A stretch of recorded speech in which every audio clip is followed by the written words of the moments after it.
Welcome everyone, it's Melissa. Today we're going to review exam prep question number 328.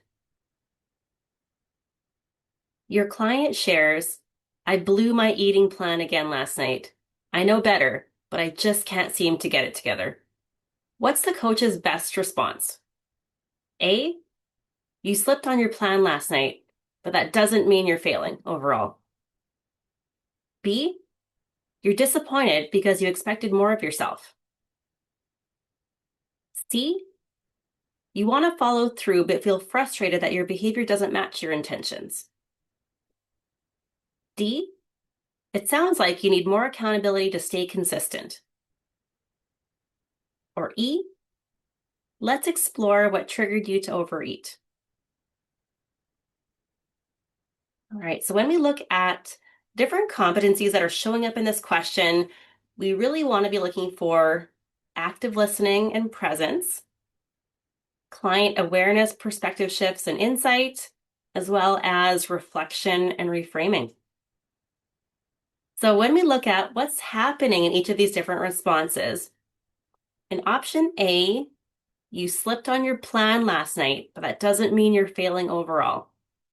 This response attempts to reassure, which shifts the focus away from listening and towards encouragement.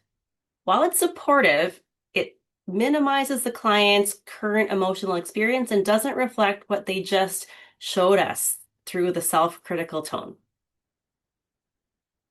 In option B, you're disappointed because you expected more of yourself. This captures some of the emotion, the disappointment, but it can be narrow. The client's experience involves frustration and conflict between knowing and doing, not just unmet expectations. So what this misses that cognitive emotional complexity to the reflection. Option C, you want to follow through but feel frustrated that your behavior doesn't match your intentions. This reflection captures two layers of the client's experience.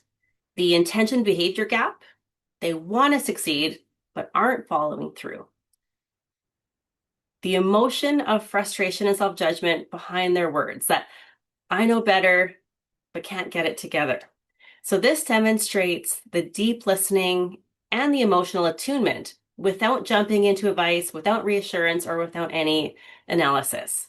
So this reflection is consistent with a helpful coach approach because it helps the client feel understood while keeping the focus on the client's own insight. Option D, it sounds like you need more accountability to stay consistent. Reasonable, but this shifts into problem solving and assumption making. The client hasn't said they lack accountability. The issue is self-criticism and discouragement. So jumping to solutions might interrupt the reflective listening process, and it risks losing rapport with the client as well. And finally, option E, let's explore what triggered you to overeat. This is moving prematurely into analysis rather than reflection.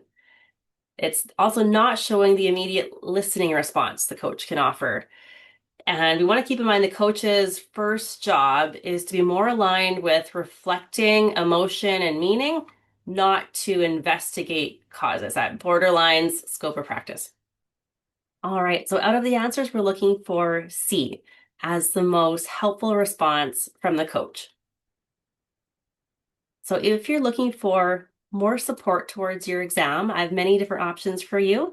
We're going to have a live study group that starts soon. I'll pop the links below to the website where you can check out what's coming up. There's also a self-paced virtual course to start and end at any time. And if you're looking for simulated practice that's anchored in the core competencies, I have 4 timed practice tests to go through many questions, just like this one, to help apply the core competencies in action with a simulated focus. More resources, I'll pop the links below, and thank you, everyone.